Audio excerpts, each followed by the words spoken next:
I would have liked to welcome you since this is our building, but I was stuck for 48 hours in the airport. So that's another reason to ask questions, to give energy to this talk, so please. Also, I could not come to the previous talk, so if some parts are too redundant, just please, let me know, and I would accelerate. And if it's too fast, then. Okay, elementary excitation in amorphous materials. I think, define what I mean by this later on. And there is some kind of structure. So what I would like to do first is to introduce some question about disordered solid amorphous materials that I think are of interest for this group. And then discuss a sort of conceptual framework to think about those questions. And that's really based on this elementary excitation and this notion of stability and marginal stability. And then I want to give two examples to this framework. One where you think about continuous excitation, by which I mean, in that case, soft elastic modes. And then I will conclude the talk by thinking about discrete excitation. All right. All right, so as you know, many materials around us are actually not crystalline, they are amorphous, so that's one reason to think about them. And in this talk, I will be discussing, in some sense, three cases. So one case are granular materials. So in this case, the particles are hard, so you can think of them as being essentially not deformable. So it's more a problem of geometry. And they are big enough so that temperature does not actually play a role. So another system of interest is, again, when temperature can be neglected, but when particles are soft.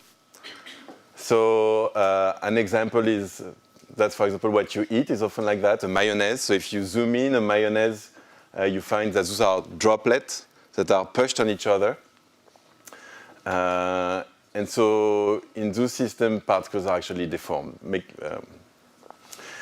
And then I will also be discussing the cases where temperature is actually relevant, and I will discuss more the specific case of colloidal glasses. So in all those systems, there are long-standing questions having to do with the solid behavior, which I will review some of those questions. The liquid, and maybe one of the most vexing problems is actually the transition between the solid and the liquid, the jamming transition. Although this name jamming transition I think is a bit dangerous because the transition from liquid to solid in those different cases I think is actually very different. There are some commonalities, but I think it's important to emphasize differences too.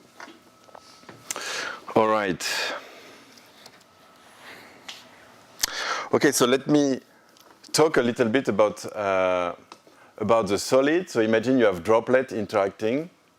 So for droplet of oil into water, you can think essentially as some kind of harmonic repulsion between particles if they touch, and they don't interact if they don't touch. So maybe the first question you can ask is about the linear stability of a system like that. So if you have a system of interacting drop, clearly what you must have is that forces are balanced. That's one first constraint. Another constraint is that you must be at a minimum of mechanical energy. That means that the Hessian, so that's essentially the matrix of second derivative, must be positive definite. Okay, so that's my notation. That's delta R here would be a displacement field, so its dimension is n, the number of particles, times d, the spatial dimension. And the Hessian is a nd times nd matrix. So I think Andrea discussed that, but I will come back to this. Actually, the fact that requiring that the Hessian is positive definite is actually already a non-trivial constraint on those systems. Okay, so now let me introduce the concept of vibrational modes. So if you impose an external force field on the system, you will move the particles, and the linear relationship between the two is precisely given by this Hessian H. And so H contains all the linear response of the system. And in particular, it contains the vibrational mode of the system. So, for example, if you have a system where you have no damping, which is inertial, you get just from Newton's law that the mass times the acceleration is the force, and you can actually diagonalize H. So my notation, lambda would be the eigenvalues, delta R lambda would be eigenvectors. And you see that along those eigenvectors, the dynamic is just that of an harmonic oscillator whose frequency omega is related to lambda in that way. All right, so one important quantity is the spectrum of H. I mean, often instead of thinking about lambda, we think about frequency, so d omega. And that's a quantity that you can measure. And maybe I should start by discussing something that you probably, all of you know, which is how does this behave, say, in a crystal? So in a crystal at low frequency, you would have plane waves. So you would have a linear relationship between frequency and wave vector. So counting the density of state is like counting wave vectors. And as you remember for solid state physics, in d dimension, the number of wave vector k whose magnitude is k goes like the surface of a sphere. So it goes like k to the d minus 1. So that leads us to the Debye result. For example, that in 3 dimensions, if you have a crystal, the density of state grows quadratically. Okay, so this, I'm sure Andrea told you about this, but okay. So that's for a crystal. If you look at glasses, you find something different. You find that glasses compared to crystalline counterpart tend to have more soft elastic mode in them. So one way to look at this is to plot the density of vibrational mode divided by omega squared. That should be just a straight line for a crystal. And what you find in glasses is that this has a hump. And this hump, it's a fancy word, but it's called the boson peak. If you look at, so you have an excess of soft elastic mode in the system. If you look at mode in this frequency range, you find that they are heterogeneous, unlike plane waves, but they can be extended.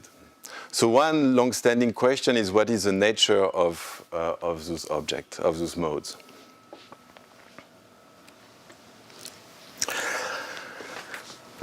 Okay, so okay, I think this again. I was told you heard about this. So if you want, you can also characterize those modes. So the density of state would affect thermodynamic properties like the specific heat and so on. But you also have observables that characterize really the eigenvectors themselves. And one is the diffusivity. So the diffusivity di omega has to do with the following experiment. So imagine you have a system. You take one particle, this particle in red, and you start to shake it at one given frequency, omega. If you do that, you will start to put energy in your system. And on long time, this energy is going to be diffusive. Right? That would behave like a Gaussian. So what you can define is a diffusion constant that enters in this relationship. R goes like the square root of this diffusion constant times the time. So if you could do an experiment like that, you could measure a diffusion constant at a given frequency omega, and that's what's called the diffusivity. Okay, so what should be the diffusivity? If you had a classical system at low frequency, what you do get actually, is Rayleigh scattering. So you can think about a wave and perturbation theory on the scattering of a wave. What you find is that the diffusivity would, the scattering length would go like 1 over omega 4. That's the same term that you learn when you think about why the sky is blue, for example. So in a disordered elastic system at low frequency, you would expect to have that. And actually, there are experiment and data showing that you have that. But if you go to higher frequency, if you go, for example, where you start to have those excess soft mode, then you find that the diffusivity seems to be flat. So all this, you heard this before, right? I'm just repeating essentially. Okay, so just tell me also if you if this was done. Right. So those are different observables to explain in some sense. Another one that was studied a lot, especially in the context of granular materials, is the sort of green function of the problem, the elastic response to a point strain.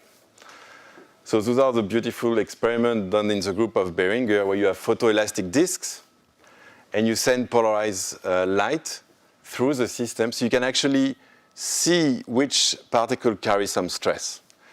So initially, this should be all blue, but then this experimentalist is imposing a strain on the system. And then you see that the system responds with those in a very heterogeneous way, and you have those so-called force chains. And so again, one question is, what is the statistics of those force chains? Is there a characteristic length scale associated to them, and so on?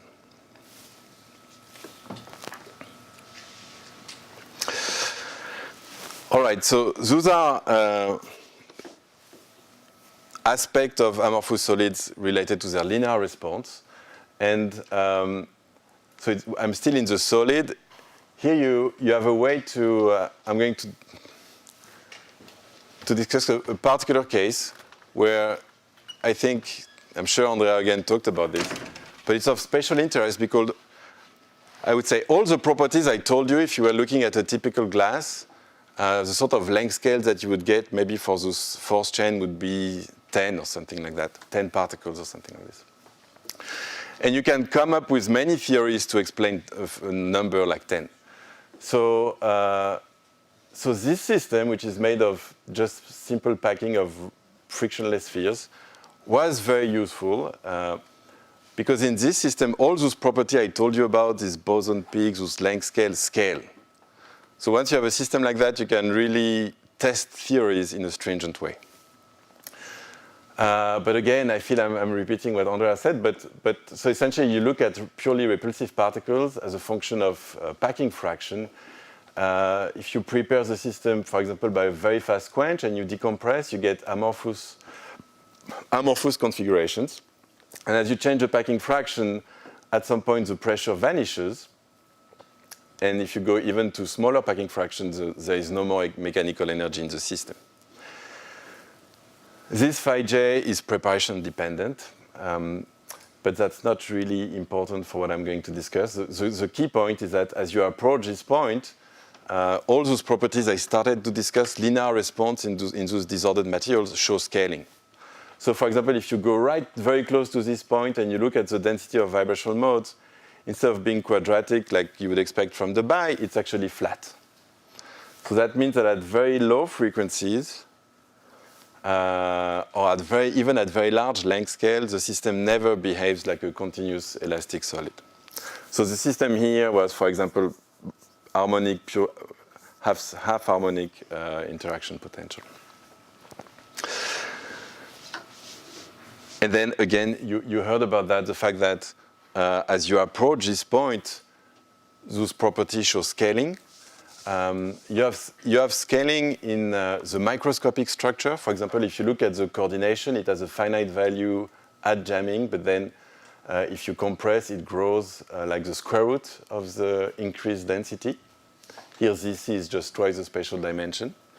But you also have scaling in vibrational properties. So for example, if you look at this density of vibrational modes, you see that as you increase the packing fraction, so this was at the critical point here, you enter more and more in the solid phase, you see that you reach this plateau at a characteristic frequency that grows with compression. And you can define this frequency and you show that it's scaled like the excess coordination. So those data were very appealing because they show giant behavior and scaling, and so you can try to go after them. All right, so now you can also think about essentially everything I told you in the introduction. You can look at it in this system. And one aspect you can look at is, again, this sort of green function, the response to, for example, a dipole. And you see that if you have a system which is at large density, in fact, this is a spring network at large coordination, but that's very similar. You see that the response to a dipole looks pretty similar to what you would get in a continuous elastic solid. But if you approach this jamming transition, then you have an entire region which is very heterogeneous. And this region diverges in scale, and there was a bit of debate about what is this scale, but we redone numerics because we had a prediction, and we think this goes actually behaves like this. So it's just a very convenient system to test ideas about elasticity in amorphous solids. Okay, so that was the solid. Those were properties of the solid. One I didn't discuss, but I will come back to it in the second part of the talk, is plasticity. So I was talking mostly about linear response, but I will go back to plasticity. But here I want to immediately go into the liquid and think about how you have a liquid-solid transition in the system. It's a transition which there is no change of symmetry. It's very different from liquid becoming water becoming ice, but you have key changes in the dynamics. Now I want to discuss what I think are two very different jamming transitions. But they can be illustrated in this phase diagram. So again, I'm looking at this very simple system of repulsive particles like that. And so far, I just discussed this line. And I had no stress on the system. Now you can put some stress on the system and drive it at the strain rate gamma dot. Okay? So as gamma dot increases, it means that the shear stress also increases. So there are two different phenomena that can happen. One is if you're very close to this line here. So in this region, the strain rate is small. It means that the stress is small. It means that the particles are essentially not deformed. So you can think about really hard particles. So that models, say, a dense granular flow. So that's this region. And as you increase the packing fraction, as we will see, at some point, it becomes solid at that point. There's another way to have a liquid-solid transition is if you're there in the phase diagram. So for example, a mayonnaise, if you push on it strongly enough, it would start flowing. So the strain rate tells you how fast it flows, and you can decrease the strain rate, and at some point, at that point, you become solid. And this, I will refer to it as yielding transition. Mayonnaise has a yield stress. At this point, the stress will have a finite value. If you go past this stress, it actually flows. Yes? Sorry, so what you are now calling jamming of hard spheres is that you put an infinitesimal, you put a small gamma dot. Yeah. That's infinitesimal, but not zero. Yes. Then you compress and then you... Yeah, it's a limit where you're not exactly at zero, you're just above it, yes. And then in that case, this phi c is not anymore... Yeah, so I will comment, then it's well-defined. This is a well-defined. Then it's a well-defined quantity, yeah. While if the one you were doing before is strictly gamma dot equal to zero. So right, exactly. One is protocol dependent. Exactly, okay. Exactly, right. So maybe... No. Yeah, well, actually, no, but I was planning to mention this discussion here. So, indeed, so let me start from thinking about that. So it's essentially the physics of dense granular flows, and you can have. So one way to do it experimentally is you take a layer of sand and you tilt the system. If you tilt it with a large angle, it would flow fast, and the density would be small. But as you lower the angle, the density becomes larger and larger, and at some point, boom, it stops. The packing fraction at which it stops is actually well-defined, and in the field, it's called the critical state. So essentially, that's because you reach a stationary state. So that if you take a granular material and you shear it quasi-statically for a very long time, the packing fraction may have some transient behavior and you have dilatancy and so on, but eventually it would reach a stationary state. That's called the critical state, and that's a well-defined number. All right, so now what's the physics as you lower this angle and you approach the solid phase? You have a problem of crowding, so the system is denser. And one question you can ask is how can particle rearrange in a very dense environment? And actually that's something that you can sort of easily observe experimentally. So that's what's done by Pouliquin. You just do that. You have this layer of sand and you decrease the angle. And what you do is that you take a video from the top and you look at the velocity field of the particles. And you hear those pictures, you remove the mean velocity and you just look at the fluctuations of velocity. And what you find is that if the slope is high and you go fast and it's dilute, essentially the fluctuation of velocities are very small. But as you approach this point, suddenly the dynamics starts to become very collective. So when it's too dense, particles cannot decide on their own where they want to go. They need to coordinate, if you want. So you see some kind of big eddies that appear in the flow. And so one question is, what is this length scale? What governs it? Right, I like to show this movie because I think it gives you an intuitive picture of what's going on. So this is, when you think about dense granular flows, you can think of them in air, where inertia is very important, but you can also think of them in a viscous liquid. Then it's called a suspension. And here it's an example of non-Brownian suspension. So if the particles are big enough, Brownian motion is not relevant.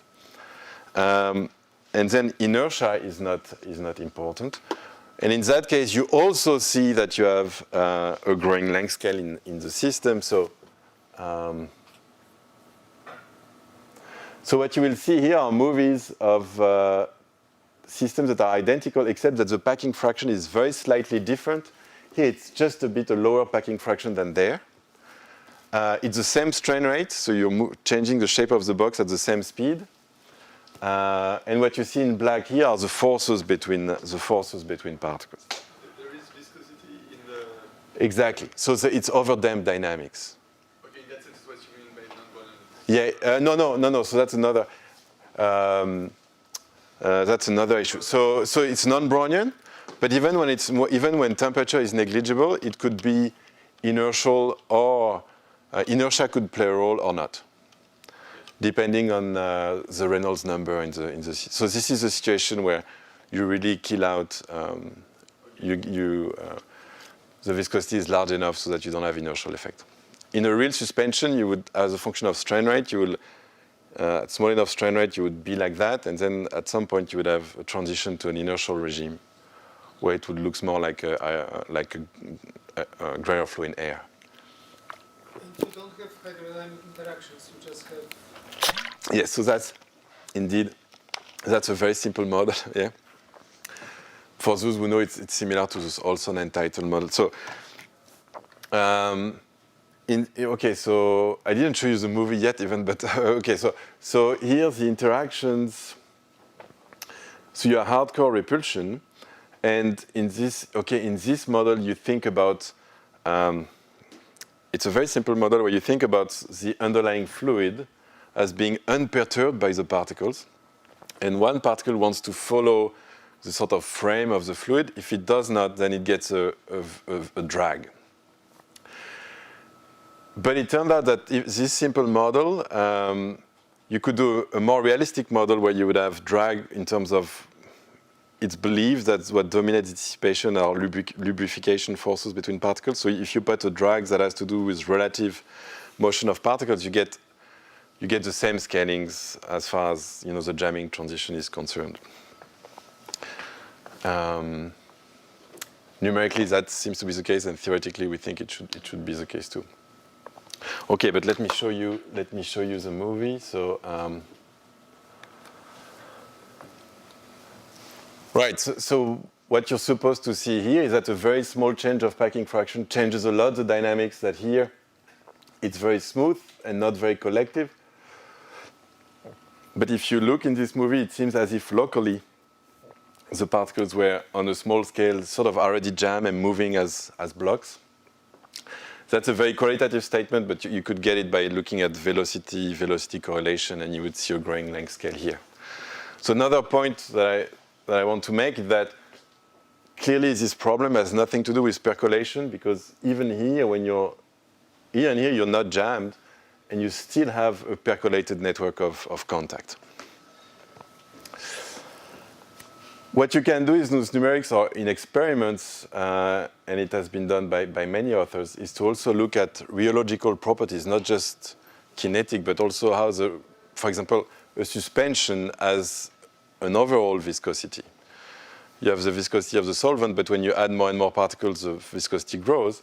And in fact, here it's going to diverge as you approach jamming, and it diverges with some non-trivial exponent. Okay, so the point is that this case, dense granular flows, seem to behave like a continuous critical point, where you have a diverging length scale and a non-trivial exponent characterizing, for example, rheological properties.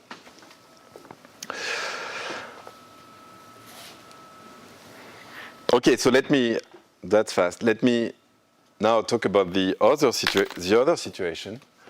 And this I will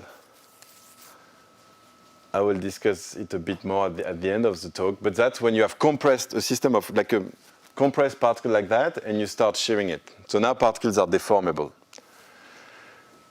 And as you lower the stress, you're going to lower the strain rate, and at some critical yield stress, the strain rate goes to 0 when you're here.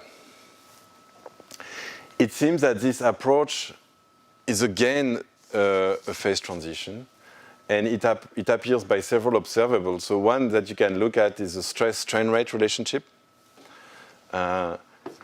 And you see that the flow curve is singular when sigma goes to sigma c. So the relationship between strain rate and my sigma is a stress. So that's how much you increase the stress on the system. That's how fast you flow. There seems to be a singular relationship between those two. Another way to see that you have sort of critical phenomenon is to put a boundary. If you have a wall, for example, and you go to stresses that are close to sigma c, then you can measure on which length scale the wall has some effect on the flow. It's called non-local effects. And non-local effects seems to have a growing, diverging length scale as you approach this sigma c. Something else which is interesting is that if you're right at sigma c or slight or below, you see that, so you're in the solid and you drive it, you see plasticity, you drive it quasi-statically, you see avalanche type response. Sometimes you have small rearrangement, and sometimes you have very big ones. But this I will come back to that. Okay, so I think those systems were driven system at 0 temperature. Now you can think about a thermal system. That's a glass transition. And here I just want to introduce it in the case of a colloidal glass. So you have hard particles, and they are bouncing into each other. And what you change then is the packing fraction. And what you find is that at low packing fraction, okay, there is some relaxation time tau. If you want, you can think of a particle as being surrounded by neighbors, and it's a characteristic time by which a particle can escape from its cage. And what you would see at low packing fraction is that this is a small times, but as you increase the packing fraction, suddenly this time shoots up. And at some point it becomes so large that on experimental time scale you cannot equilibrate the system, you have a glass. So on your time scale it behaves like a solid. But if you look, what that sort of surprising aspect of the glass transition is that if you look at the particles, in the structure nothing much seems to have changed. They were rattling around here and here, and you change a little bit the packing fraction, but the reaction time changed a lot. So you have some kind of emergence of rigidity. You had a fluid, and here you really have a solid.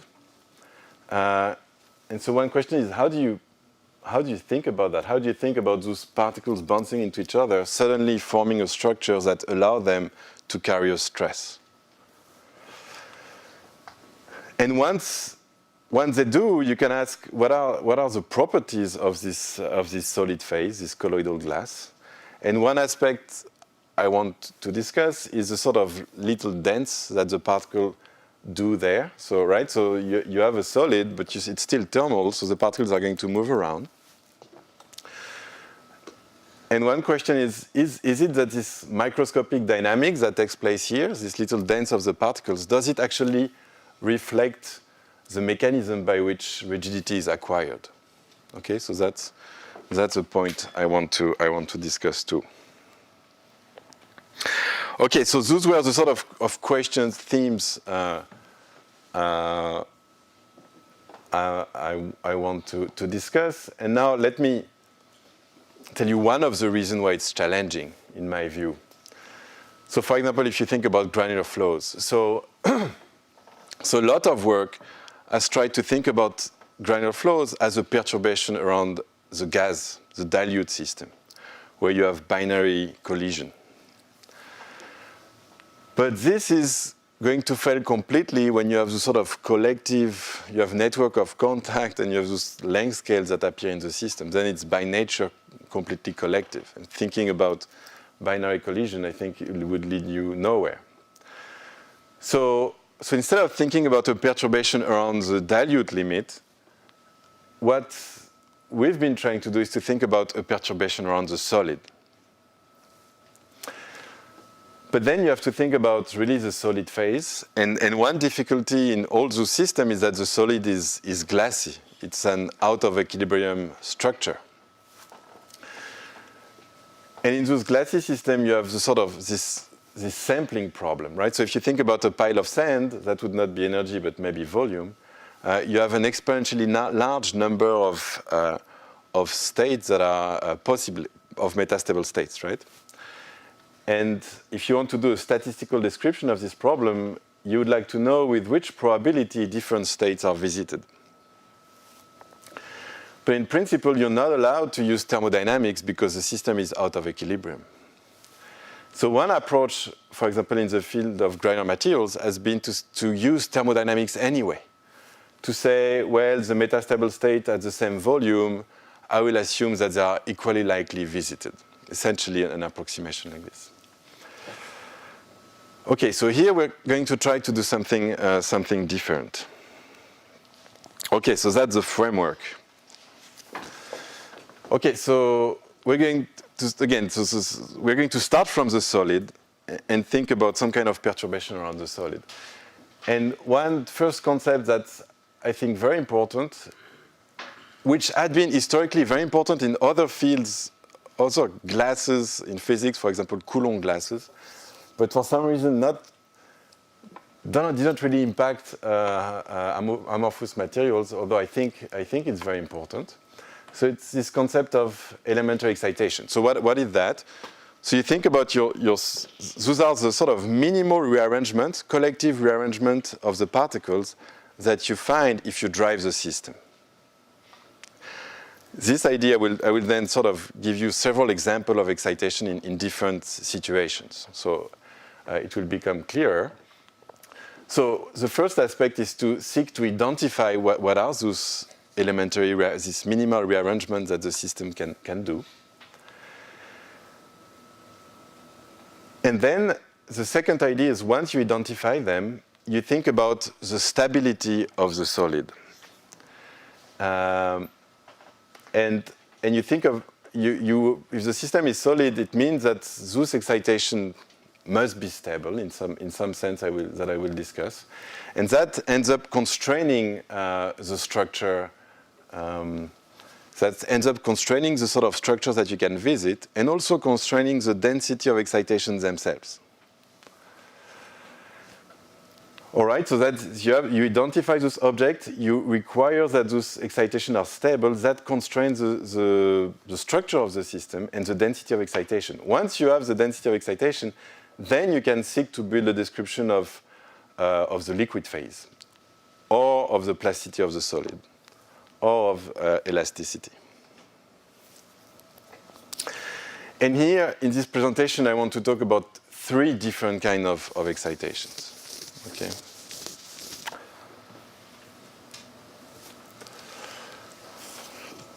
All right, so again, so the notion of stability is going to be very important. There will be 2 kinds of stabilities discussed in the talk.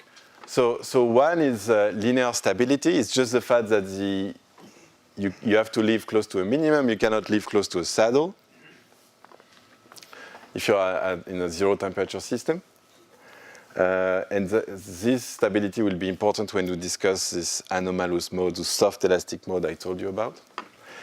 But then there is another kind of stability that's important, some kind of nonlinear stability. It's a requirement that the system does not live, most likely does not live close to a giant cliff. That is, a very small perturbation cannot extensively rearrange the system.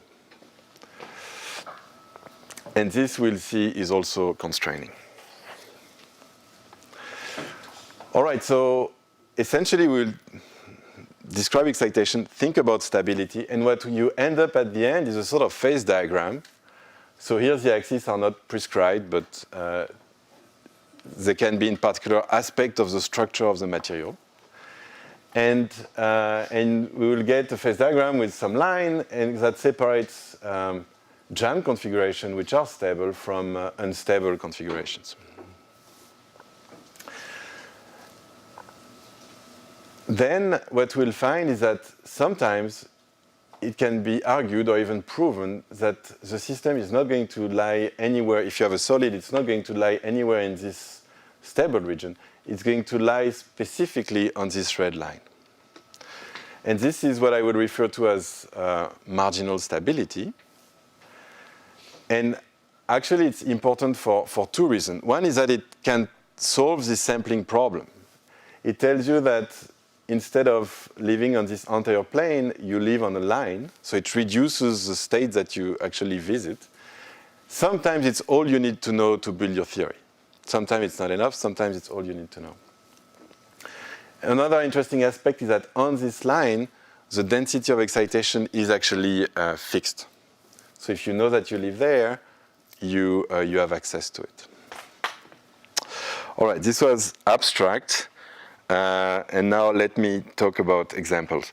So the first example, I will start by continuous excitation. Continuous in this, I will be talking about the soft elastic modes. We call them anomalous modes that I introduced for packings.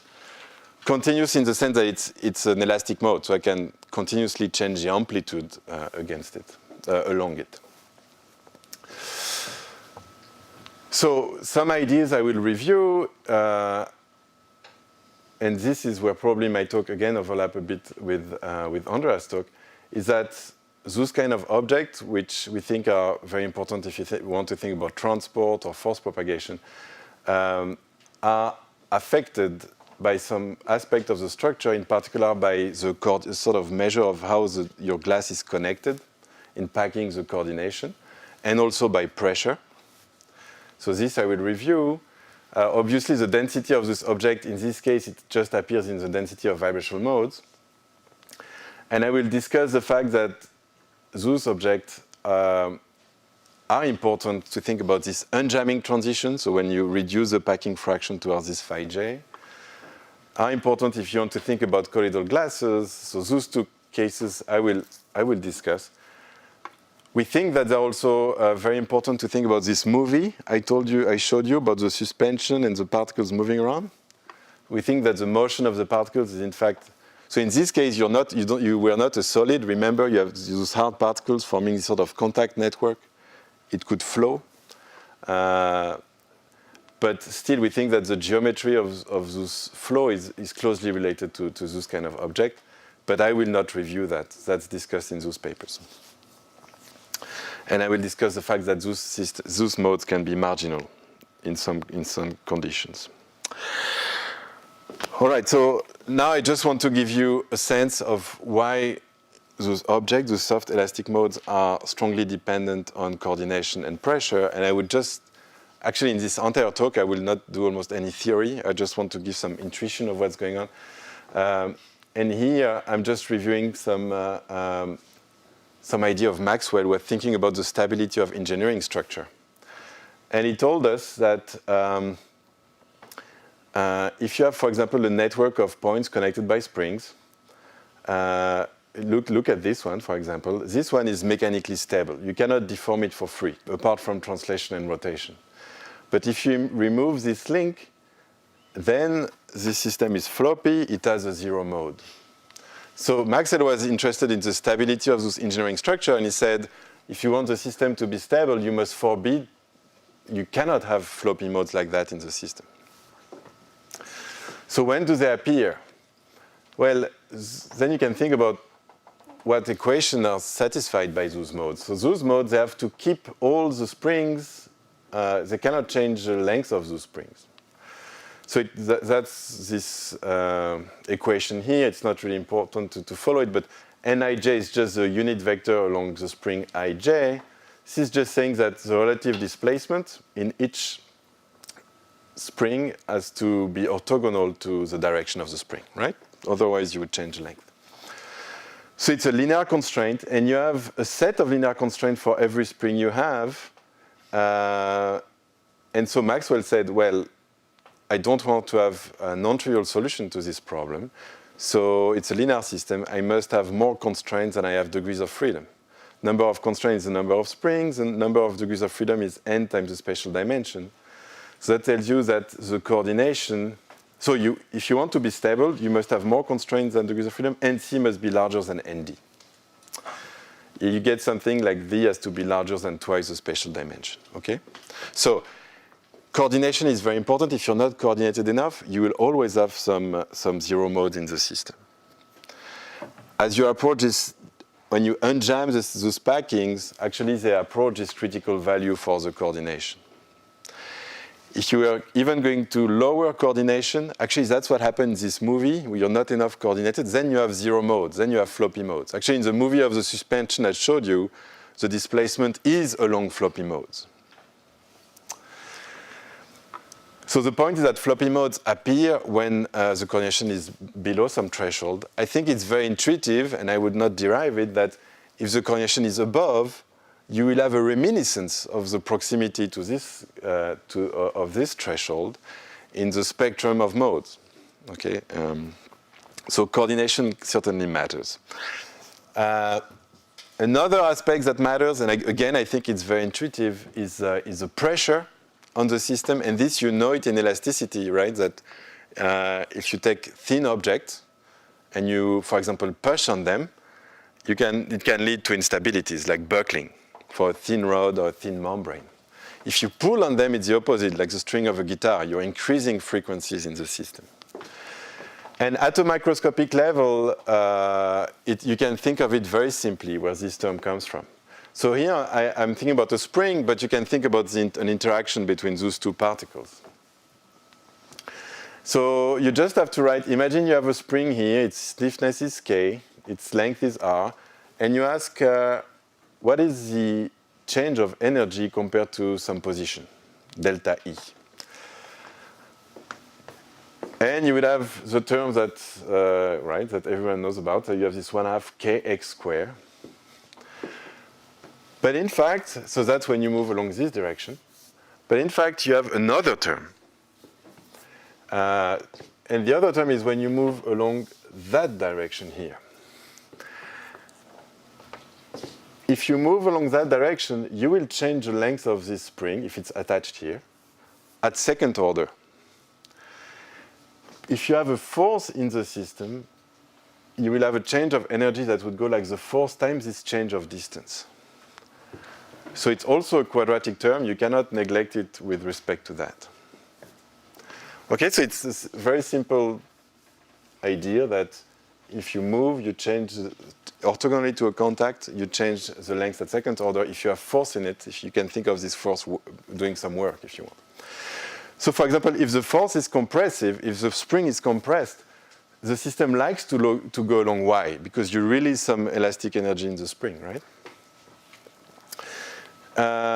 So you have two terms in the energy of a spring like that. One is positive, the other is negative if the force is compressive. In my notation, compressive force is positive F.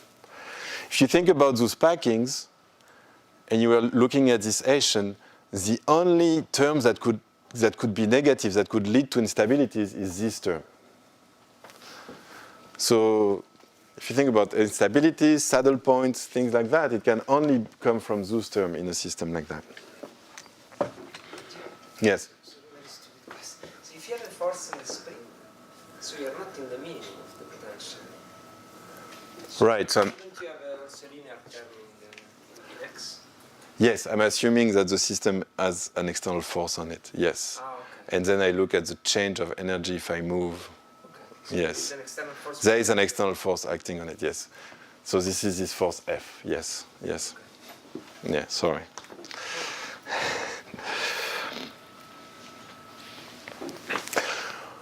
All right, then I think it's intuitive that if you think about packing, those two terms, coordination and pressure, are going to be important. And even I think Andrea gave you an argument we made a while ago, so I'm just going to give you the answer. But in terms of theory, so now that's the idea. Those two physical ingredients are going to play a role. How do you actually build a quantitative theory about elasticity, vibrational modes, and things like this? And in finite dimension, now there are new techniques in infinite dimension that maybe we'll hear about in this conference. We developed two ways to think about this. One is explicitly guessing what those soft elastic modes are. And really what it means, mathematically, it's a Varshon argument. It's because this Hessian matrix is positively definite. So just like in quantum mechanics, if for any state psi H psi has to be larger than the ground state, so you can bound the ground state energy with that. You can do the same kind of argument with vibrational spectrum in those disordered systems. And there's another path to it, and I think Eric will talk about this in the conference, which is treating the disorder perturbatively in a self-consistent way, and that's called effective medium. And probably you've heard of it, say, in the context of conductivity in a disordered network of resistors, for example. Here, you really understand physically what you're dealing with. Here, it's more a black box, but it's actually very powerful. For example, in terms of eigenvectors and length scale, it's the most direct way we have to extract what's going on. So if you do that, what you find is that you have a phase diagram for those packing of harmonic particles, for example. You have a phase diagram between pressure and coordination, a stability phase diagram, just an example of the marginal drawing I made, that separates an unstable from a stable region. So here, that's the coordination axis. If you didn't have any pressure, you would just find what Maxwell has told us, that the coordination needs to be larger than a threshold to be stable. And if it's too low, then it's unstable. But when you add pressure, as you may intuitively expect, it becomes more constraining to be stable. And so the coordination needs to compensate the destabilizing effect of pressure. And what you find is that you have a square root relationship between this coordination and this pressure. Okay, so you have a phase diagram like this. And here it's unstable, here it's stable. So again, I'm not going through the theory at all, but I think that was discussed, right? That was discussed in the previous talk. Yeah?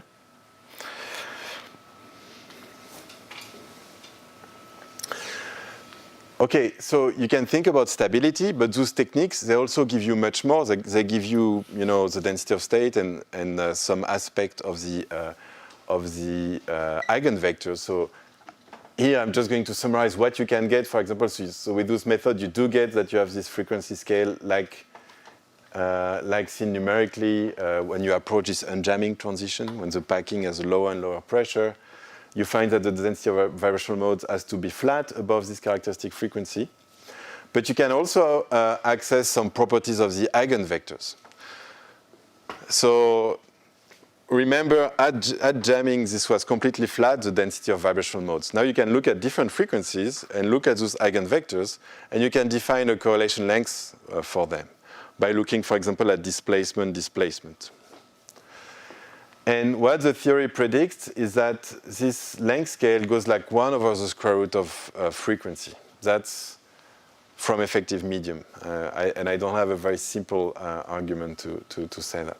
But once you have that, you can intuitively understand several aspects of the problem. One is, since you have a characteristic frequency and a length scale for those modes at any frequency, you get a characteristic length scale. And that's the one that enters in those heterogeneities to the response of a point force. And you can also now understand why the diffusivity was flat. So the diffusivity is really a diffusion constant. So you can think of it as a length square times the frequency, right? So those modes, if you want, they are correlated. They have a characteristic time scale because they are the frequency omega, right? But they have a characteristic length scale on which they are correlated. So how much they transport heat will be related to the square of a length scale divided by a time scale or times the frequency. And then you understand why it's actually flat.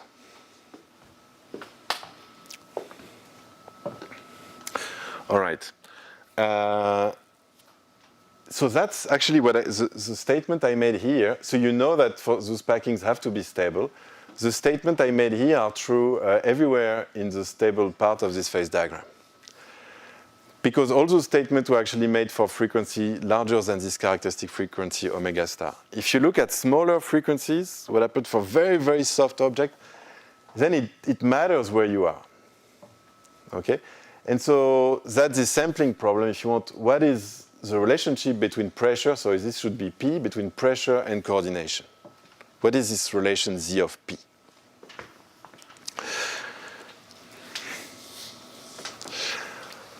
Okay, so what we realize is that if you look at the predictions and you look at those packings, what you find is that actually it's an observation where you live on those packing is at or very close to this marginal line.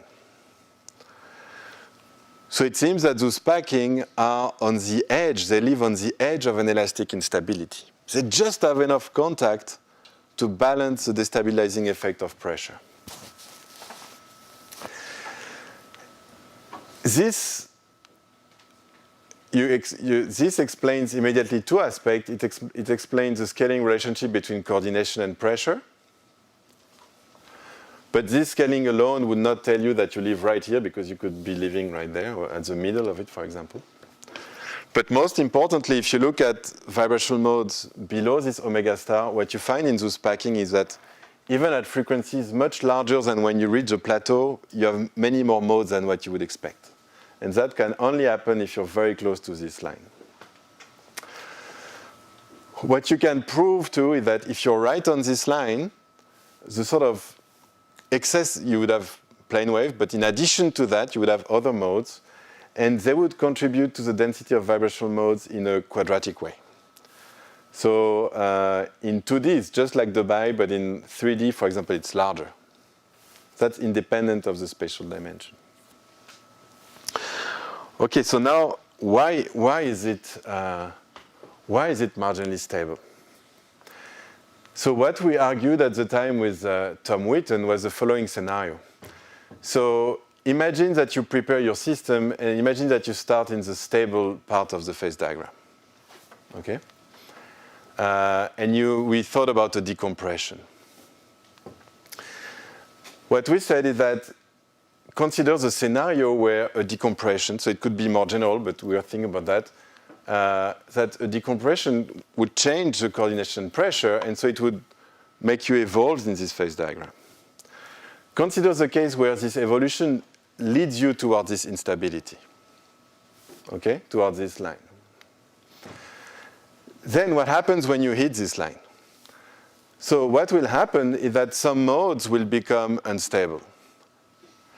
And physically, the reason is very similar to the buckling of a thin rod, right?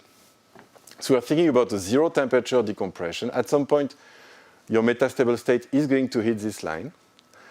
When you do so, modes become unstable. Just like buckling, you would expect that this instability is will take place, but will not lead you to infinity. You will have nonlinear terms that actually stabilize you. So you have, when you reach that point, boom, you have those buckling events, and those buckling events would end up changing the pressure and the coordination in a way that avoid you entering in this system, clearly because this is unstable. You cannot stay here. So as you decompress further, then you cannot penetrate here, so you're going to actually follow this line, and the dynamics would be a succession of those buckling events. So that was our proposed explanation for why you live very close to this line. How close you live from it will be discussed by Eric, I think, in this conference. So this scenario was the recent result on that came from those authors. Many of them are actually in the room. And they could do exact calculation in infinite dimension. And what they could first show is that they found the same. Actually, it was not in infinite dimension for packing. It was a perceptron model where you have frozen disorder. But in subsystems, they could actually first show that the relationship between pressure and Z was the one predicted here. They could also compute the spectrum and have the same signature to the spectrum of marginalities that we had discussed, for example, this behavior. So it was, in terms of vibrational physics and linear physics, it seems to be completely consistent. What's very exciting about this result is that actually they also tell you something new. They tell you that when you reach this point, and you have this sort of sequence of buckling event, with this method, you can actually compute the statistics of the energy landscape. And what they found is that when you hit this line, actually the energy landscape becomes fractal. So this sort of succession of buckling event leads to a fractal energy landscape. And that gives you a new handle to think about nonlinear phenomena or two-step relaxation processes or things like that. And this is something I will not discuss because that will be discussed actually in this conference by various authors.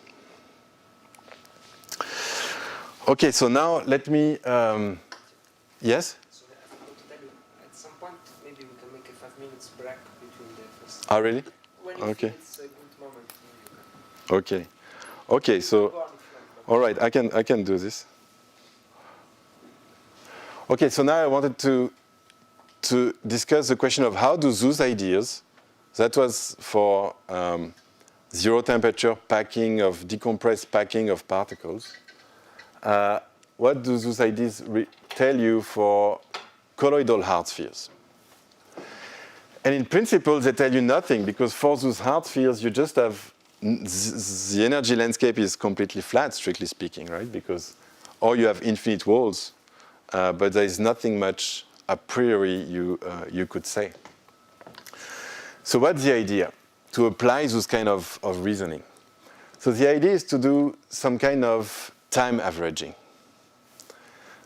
So think of being in the glass phase here, for example.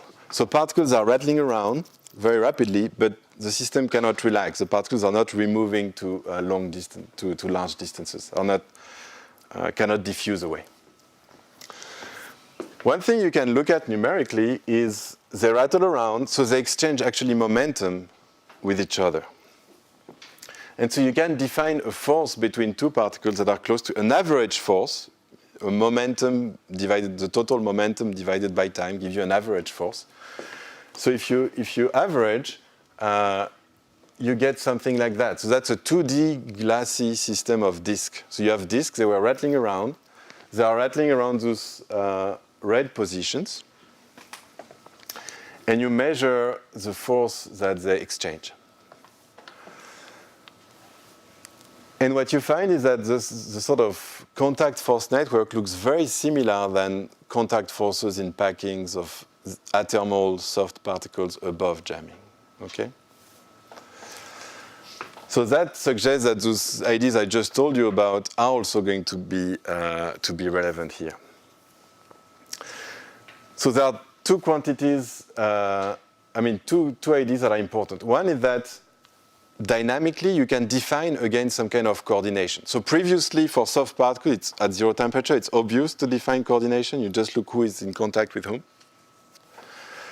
Here, what you can do is remember that the particles cannot diffuse away. So you have two time scales essentially. One vibrational time scale, which is fast, and a very long time scale, which is the time where they can diffuse away.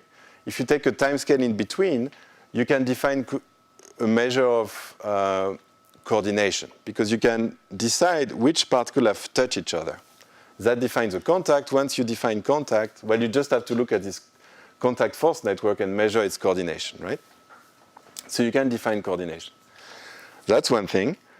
The second thing is, if you want to think about the stability of that, you need to have some kind of energy functional and compute the Hessian. And here again, the idea is averaging. Instead of looking at the energy, you're going to look at some local free energy. What you get, and which actually becomes exact at very large pressure, is that two particles that are bumping into each other, once you average, they interact with the logarithmic potential. Here, h is just the gap between them. This result, actually, you can do a simple calculation. Think about a one-dimensional system. You put two particles, you put forces on it at some temperature T, and you compute the force versus average distance relationship. You would just get kBT over h, as you expect if you take the derivative of that. So I'm not going to redo this derivation. I will just take it as granted. So then what you get is a coarse-grained free energy, which is just the sum of all the contacts of this kBT log HIG. All right? Again, if you want to think about this very simply, it's just log H is just the entropy of this 1 degree of freedom, right? I mean, it's how much phase space there is in this contact. So for hard fields, there is just entropy, so that's why you just get kBT log H. Yes? So how do you define the effective coordination for Brownian dynamics? But it's the same. You could just look in a code. You could just look who is. Never collide, really? Well, you could still define when they kiss each other, right? For a numerical. You mean in terms of numerical procedure? So this result is true for, it's a theoretical result, which is actually thermodynamics. So what you're asking is more a question of how would I. Effective coordination. Right. Well, I think you could define it in the same way, right? If you have two particles and they are Brownian, you can just put a cutoff and say when they are close enough to each other.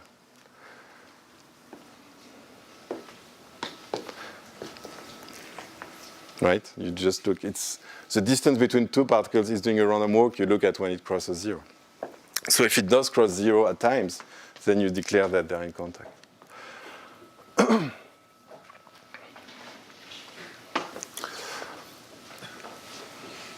Okay, then once you have defined this effective potential, you can just use the same machinery, right? You can think about this free energy. You can think about its Hessian that is going to and the eigenvectors of this Hessian are going to describe the sort of curvature of the free energy. And what they will characterize are the collective fluctuation of your hard particles. If you have modes where the free energy is very flat, it means that you will have a lot of displacement along those directions. All right. Okay, so now theoretically, if you want to think about this free energy, you can again analyze it with effective medium or variational argument. And again, here I'm just going to give the answer. You get a phase diagram which is very similar to quantitatively slightly different, but overall very similar to what I told you about, where you have an unstable and a stable region. When you're right at jamming, it's the same criterion ZC. If you now lower the pressure, if you go more dilute, then you must make more contact again to be stable. So you again have a phase diagram of this type. And again, if you can so compute vibrational properties that describe the microscopic dynamics for any of those stable configuration. And again, what you find support that actually you will live right on this line here. And the consequence of living right on this line would be those scaling laws for the frequency scale, for the length scale, and for the density of vibrational modes. So so you have non-trivial exponents here, so you can ask how convincing is it numerically? Well, I think, for example, this quantity here, the fact that for hard spheres the density of vibrational mode is not flat like for soft sphere, but slightly tilted, is actually qualitatively observed in numerics, for example. So I think those things are actually true. Okay, I just have 2 slides before I break. I think it would be a good time. So right, and you can also look at this coordination versus pressure relationship. So what it's supporting is that those colloidal hard spheres, so those systems that are bouncing into each other, live again close to the edge of an elastic instability. This effective free energy has direction in phase space that are almost completely flat. Okay. All right. So now let me just briefly mention how this. And then I will come back as to why it's like that. But first, let me also comment on another idea which I think is interesting. It has to do with now the glass transition. How do you enter in this glass phase? So there has been a popular idea, I think initially proposed by Goldstein, but also very popular for mean field approach to glasses, is the fact that the glass transition has to do with the sort of transition between a high temperature or low packing fraction regime where the free energy you leave close to saddles, you always have unstable direction in phase space, and then at low enough temperature, or here in this context at large enough packing fraction, you suddenly have states that are metastable, and the dynamics becomes activated. So that has been a popular idea, but one question is, so essentially you had saddles, and then suddenly you have minimum. So you had directions in phase space that were unstable that became stable. And one question is, what are those directions exactly? So the fact that those hard sphere glasses are marginal to those anomalous modes actually support that those modes that control this exchange of stability are precisely those objects we're talking about. And that the onset of the glass transition takes place when, so let's say you increase the density, so you would increase the pressure. So in this phase diagram, you would be doing something like that. And the glass transition would take place when in the vicinity of the point where you actually enter in the stable phase. So you enter here, and then suddenly the dynamic changes. Instead of flowing along a stable direction, it becomes activated. You can still penetrate in this regime, but the dynamic has qualitatively changed. So what I was telling you about give you this effective medium approach and so on may give you a handle on what are those objects whose stability is actually exchanged. Okay, so this is the last slide I want to comment before I take the break. So here again, you could ask, why is it that this colloidal glass is really marginally stable? And the result of Charbonneau and co-workers, Francesco, Parisi, and so on, support the following scenario in this phase diagram. So that's the equilibrium curve. So as you increase the pressure, as you increase the pressure, at some point you would hit that curve, mode would become stable, and the dynamic would become activated. You can still equilibrate the system because those barriers have a finite height, but at some point you become unstable. Okay? this point where you become unstable would depend on your quenching rate. So if you quench rapidly, it would be here. If you quench slowly, it would be here. When you become unstable, then you can think of being stuck in one metastable state. But then you compress further, and you adiabatically follow this state. What the results support is that, at least in infinite dimension, is that once you do that, in this phase diagram, when you compress further, you're again driven towards this elastic instability. So now you live in a well-defined metastable state, and you go toward an elastic instability, and then again you will have this buckling dynamics I described in the previous slides, which in their formalism leads to this Gardner transition and fractal description of energy landscape. And again, from their approach, that would lead to to interesting nonlinear properties and complex relaxation function. This I'm not going to enter again because you will hear about it in this conference. Okay, so I'm going to stop here for 5 minutes, and then I will talk about more discrete excitation. But I can take questions. Is there any at that stage? Is there any question from the back? Okay, so let's take 5 minutes break. We started again at 45, and you can ask questions. Okay. Let's try to be really 5 minutes.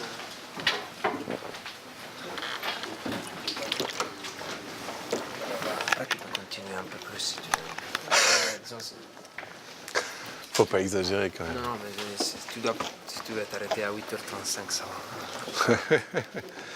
Mais en fait, c'est pas... C'est très clair, merci. Ouais, mais en même temps, j'ai l'impression que c'est peut-être déjà tout fait, un peu ce que j'ai dit au truc d'avant, non? Parce que... C'est vraiment... Mais je suis un peu éclaté, j'ai pas l'impression. Juste le dernier slide, parce qu'il est... Tu crois? Ouais. La partie entre la courbe d'équilibre qui est bleue là. Ouais, elle est noire pour moi, mais bon, ouais. Non, t'as ton coin bleu, donc le trait noir d'équilibre, il va pénétrer dans le bleu. Ouais. Donc, quand les deux lignes se croisent, c'est la transition MCT dans le langage de Francesco. Ça, là, ouais. Ouais, c'est ça, ou Onset, ou MCT, bon, c'est ça. Du coup, quand tu fais toi tes simulations en Carolina, t'es ici en fait. Le seul point qui est vraiment marginal, c'est lui.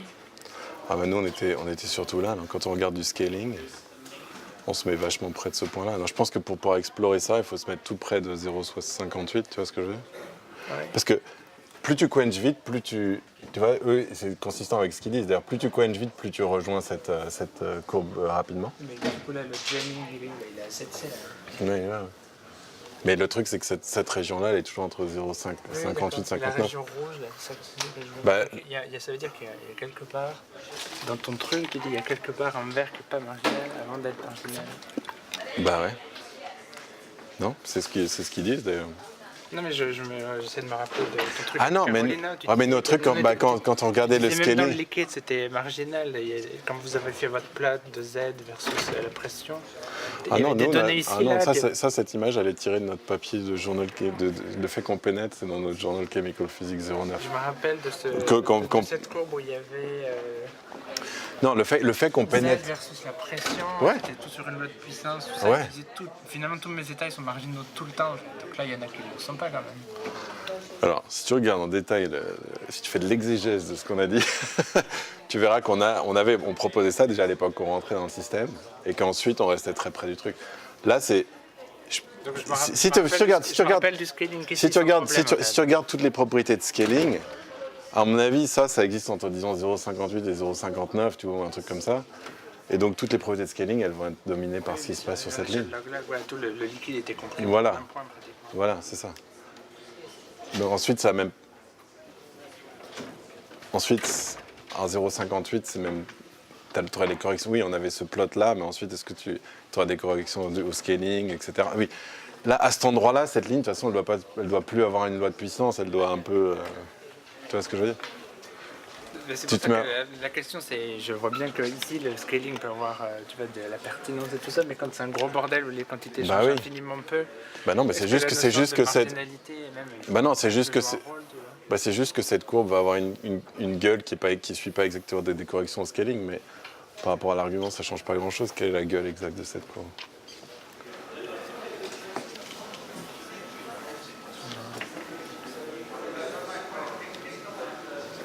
part dans une autre question.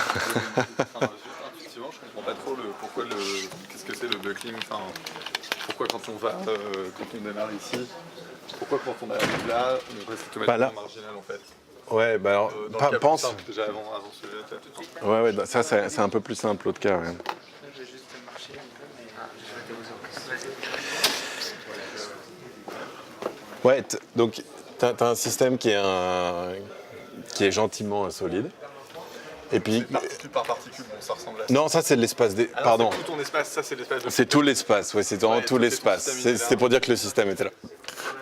Mais ce que ça veut dire, c'est que. Ce que ça veut dire, c'est que tu as des modes qui deviennent. À un certain point, tu as des modes qui deviennent instables. Donc il y a des. En fait, il y a des. Il y a une espèce de. Donc dans ces états, en fait, tu as un bloc de mode qui arrive comme ça vers une instabilité.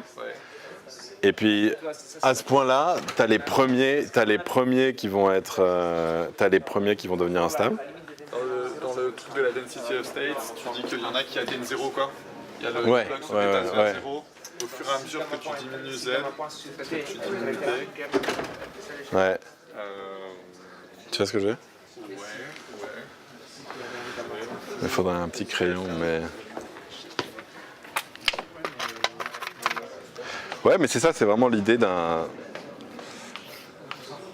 En fait, techniquement, tu as un espèce de demi-cercle comme ça qui arrive ici, et puis un point, il est là. Ouais. Et puis, si tu as des modes qui deviennent instables, bah, donc c'est-à-dire que ton landscape d'énergie, il passe de ça à ça. Donc quand tu vois, si je restais au même point, zéro, donc, voilà, en fait, si je restais au même point, il y aurait des modes qui deviendraient négatifs. oui, donc ce que ça veut dire, c'est que le système système va changer et être stabilisé par des non-linéarités. Oui. C'est ça. Et donc, en fait, oui, comme tu n'as pas trop de température, tu peux pas être dans la phase instable liquide où tu serais à visiter. Voilà, là, la première fois qu'on a discuté, c'était en fait à température nulle pour des décompressions. Mais du coup, tu es obligé en fait de choisir. Donc, du coup, comme en fait après tu arrêtes de voir ça, finalement tu restes toujours là. Voilà, tu restes toujours là. Ça, c'est pour un mode, mais en fait, tu as une succession de modes qui deviennent instables. Donc, en fait, c'est une espèce de landscape hiérarchique. C'est assez intuitif aussi dans cette image du buckling. On l'avait pas du tout deviné qu'il y aurait un truc mais a posteriori. Buckling, parce que du coup, le buckling, c'est pour une partie. Non, le buckling, c'est quand tu as un mode. Le buckling, c'est un mode. C'est quand tu fais du flambage et que tu pousses, tu as un mode qui devient instable. Ouais. Et tu as exactement ça qui apparaît. Et ensuite, ton système, il va se mettre dans une des deux directions. Il y a une asymétrie dans le fait que quand tu tires, par contre, il n'y a pas de flambage, mais quand tu pousses, il n'y a pas d'équivalent. Ouais, c'est stable en extension, mais c'est instable en compression. Bon, c'est vrai qu'en plus, on pourrait même... C'est vrai qu'en plus, il y a deux analogies avec le buckling. Une, du fait que c'est la pression qui déstabilise le système.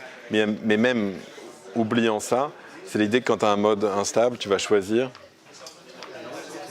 Et tu vas être stabilisé par les et tu vas être stabilisé par les non-linéarités et tu vas Ouais. Désolé, je vous OK. Bon, c'est...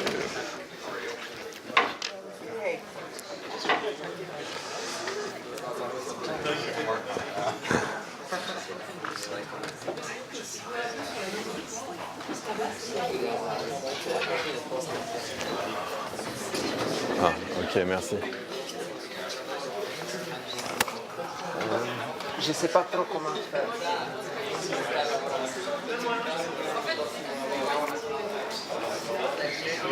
Il faudrait un téléphone pour la... Okay, we start the second part. Okay, so let me switch gear and now I'm going to tell you about more discrete kind of rearrangement and I want to start with plasticity. In fact, most of the time I will be discussing about plasticity of a soft system. So again, think about your packing of particles but compressed or mayonnaise or something like this. And in the last decade, plasticity of such disordered solid has actually been studied a lot. So what you can do is put your mayonnaise, if you want, in the rheometer, and then you're going to impose a strain, a change of the aspect of your system, shear gamma. So you can do this as an experiment. You put your system, you impose a strain, let's say very slowly, And then you can measure the stress, the restoring force in your rheometer. And after some transient, that depend on how you prepare your system actually, you will reach a plateau. That's if you do it quasi-statically. If you are doing it at a larger strain rate, this plateau value would increase, and it's just a singular flow curve I told you about before, but here let's just think about this very slow drive of the system. So this plateau defines this yield stress. It's a plateau, but for example, if you look at it numerically, in a finite size system, and you zoom in and you really look at the stress, what you find is that this stress, or this is the stress here, actually has a sort of ratchet behavior. So you have regions where you can actually load elastic energy smoothly, right? So that's different from a granular material where particles are hard. Here you can actually load elastic energy. So you have those ramps that go up. But then you have discrete time point where, boom, you have plasticity and you release this energy. And you have drops in the stress. So you have some kind of intermittent dynamics.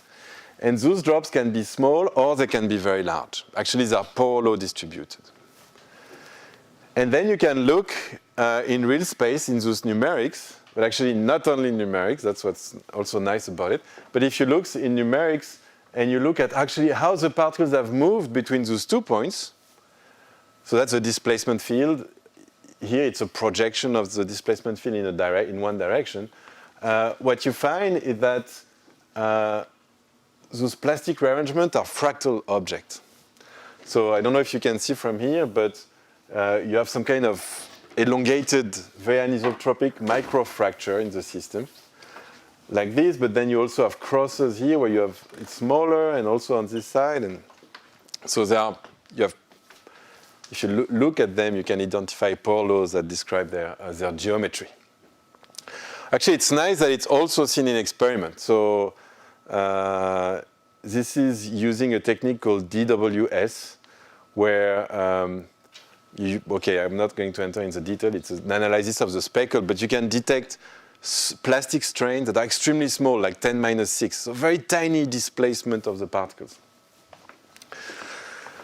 So you increase the stress, and then you have plasticity appears in red here, and where it's not plastic, it's in yellow. And you have the sort of structures that you can visualize, and you see that they form elongated bands like that. At this point, when you're here, you have, in this setup, in this geometry, you have shear bands, macroscopic breaking of the system. But you have this kind of avalanche-like property that you can actually visualize in experiment. One result I want to discuss that we can get from what I will tell you concerns the following question. When do you have this kind of avalanche-type response? And when is it that those avalanches are... Here, if you look here, for example, you see that the big avalanches completely span your system. They are system spanning. And the question is, but that's very special. You are at a critical point. You're right at sigma c, the sort of stress that's the yield stress. What if you're below the yield stress? So I will argue that even if you're below the yield stress, the entire solid phase, as long as you have plasticity, I will argue is critical, that those objects have correlation lengths that span the system.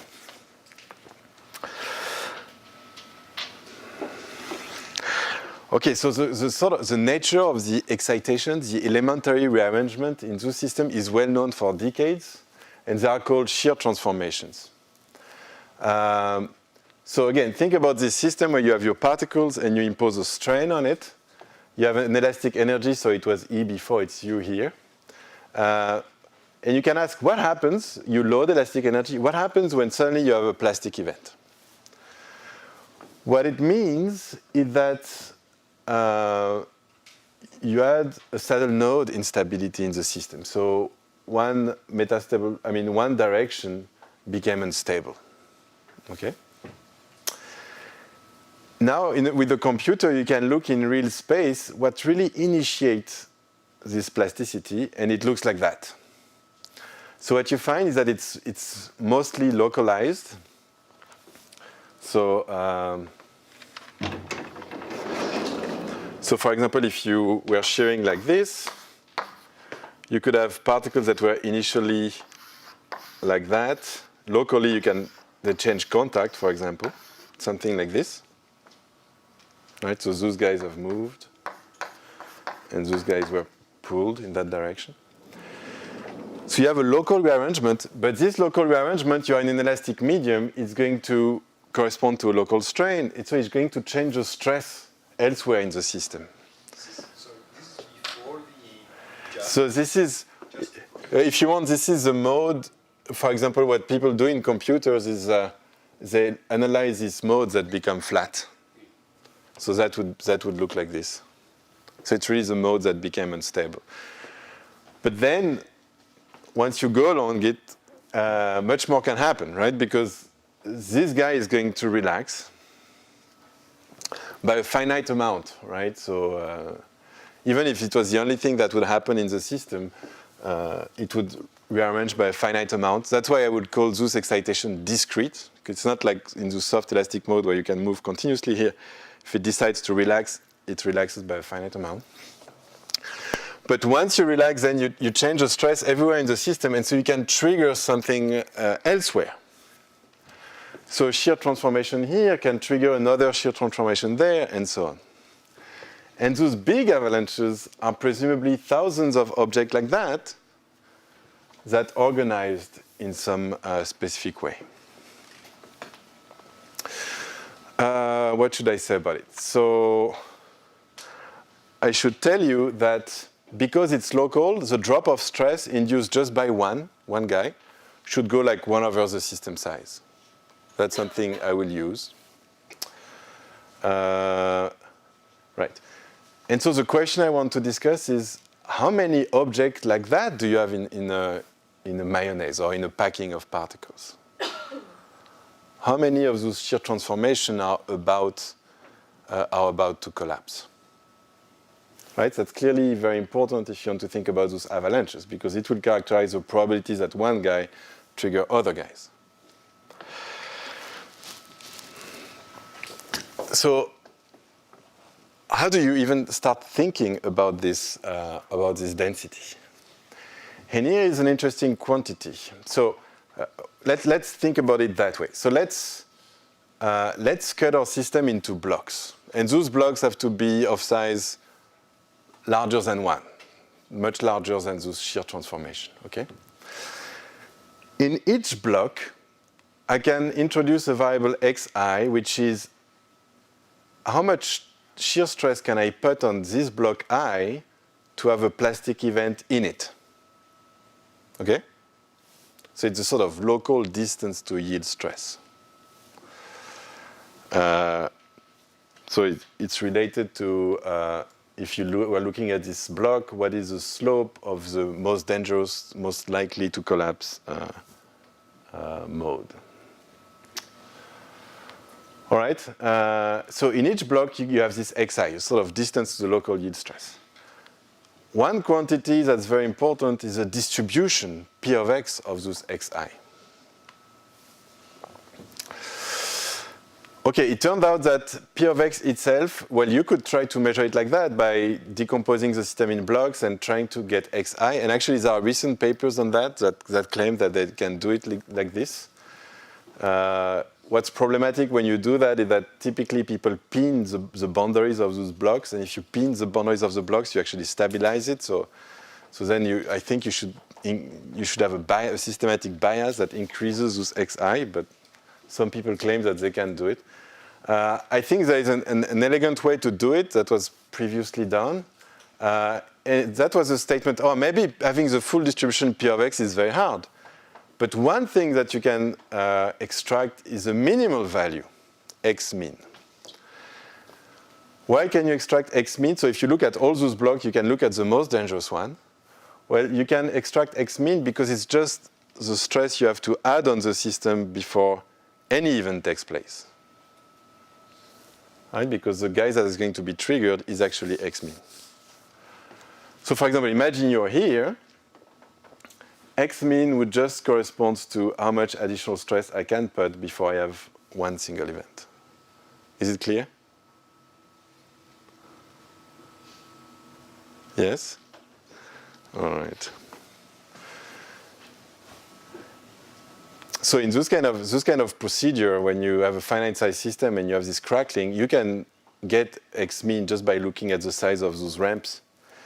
And then you can use extreme value statistics, right? If you know a distribution P of x and you have n variables and you assume they are independent, then you can relate x min to P of x.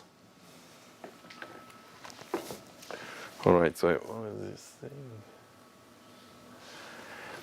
Okay, and the observation, okay, so the observation that was made,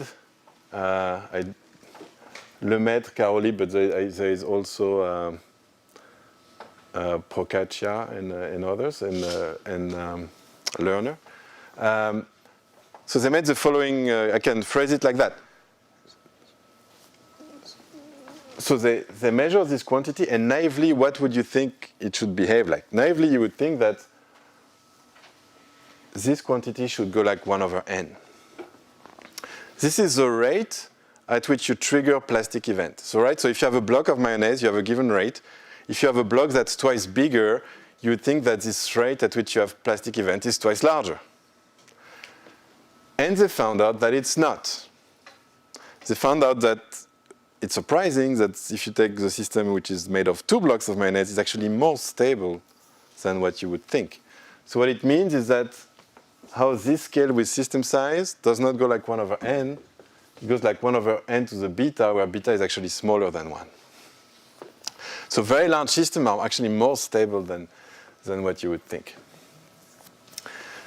Now, I'm not going to derive it, but it's just extreme value statistic. One interpretation, the explanation, if you want, of this exponent beta, is just that P of x, okay, you would get actually 1 over n if the distribution P of x would not vanish in 0. But you would get a non-trivial exponent beta if x has what's called a pseudo gap. It means that the density of excitation goes like x to an exponent theta, which is positive. If you have that, you can work it out, and you find the relationship between beta and theta, and beta is just 1 over 1 plus theta.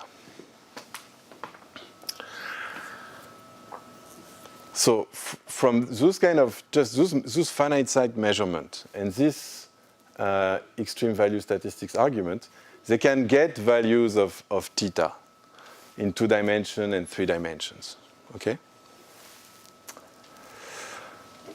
All right, so what I want to, those exponents we have argued are important if you want to think about the liquid phase, and that's in this paper, but I'm not going to review it. So what I would like to, the only thing I would like to show instead is why you have a pseudo gap, why theta must be larger than 0. And already when you know that, you can draw consequences from this that are interesting. So that's, I would just like to stick to that. And that's where you have an argument of stability. The fact that the system does not live close to a giant cliff in a landscape picture, here will mean the following. Imagine that I trigger a shear transformation at the origin of the material. It's going to change the stress elsewhere in the system. Okay, I can tell you now, how is it going to change the stress? Well, a shear transformation like that is not a monopole of force, it's a strain, so it has to be dipolar. So it would just decrease in amplitude, in stress, like a dipole, which goes like 1 over r to the d. Then, in average, it also has some spatial structure, and the details, I'm not even going to tell you what is phi. The only thing I will tell you is that when you have a shear transformation that relaxes, it destabilizes some region, but it does stabilize other region, in average. Okay, I'm just going to take this for granted. So it gives a kick to the system in stress. This kick can in turn trigger a new shear transformation. Okay, now I want to prove that P of X has a pseudo gap. And the way I'm going to prove it, the argument is as follows. I will argue that if it didn't have a pseudo gap, then when you trigger one shear transformation, as soon as you trigger one, you would trigger many others. Each of those many others would itself trigger many others, and you would have a catastrophe, and your mayonnaise would suddenly be completely liquid. You would have extensive rearrangement in the system. So to avoid this extensive rearrangement, you must have a pseudo gap. So let me compute this mean, assume that there is no pseudo gap, and let's compute this mean number of event m that would be triggered by one shear transformation. Okay, so what is m? It's going to be an integral on space, because I can trigger things everywhere. The probability to trigger something over there will be proportional to the amplitude of the kick there. I told you it goes like 1 over r to the d. And to the distribution of shear transformations that are about to collapse close to 0, p naught. This is, I'm assuming that there is no pseudo gap. I'm assuming that this quantity is not vanishing. And it's an integral on space. And then you just look at it and you see that it goes like the log of the system size. So if there was no pseudo gap, as soon as you trigger one guy, you would at least trigger log L new shear transformation, and then you would start to have many activity in your system. You would have an explosion, so it cannot be the case. So that proves that you must have a pseudo gap and that theta must be larger than 0. Note that this argument is true for the entire solid phase, right? Not just at sigma c, it's true all the time. You must be stable. It cannot be that in the solid phase, as soon as I touch it a little bit, boom, I'm completely rearranging. Okay, now one point. So here we get, and that's typical when we have those discrete excitation, the sort of stability argument lead to a bound on exponents. When this bound is saturated, we'll refer to marginal stability. Here in this case, actually the bound is not saturated. I told you those exponent theta are actually strictly larger than 0. And so stability alone is not enough to fight this sort of sampling problem I told you about. It does not tell you where you live in which configuration are visited. And in fact, in this case, to build a theory of theta, we needed to really build a description of the dynamics.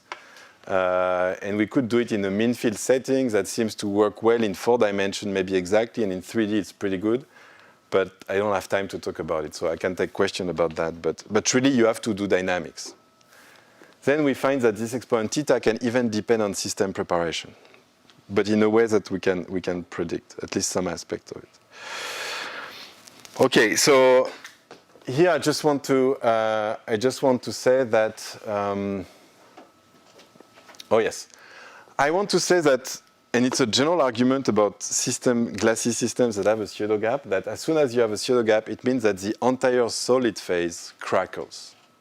So for those that are used to this crackling idea, it's very well known, for example, for the depinning problem of an elastic manifold in a disordered environment.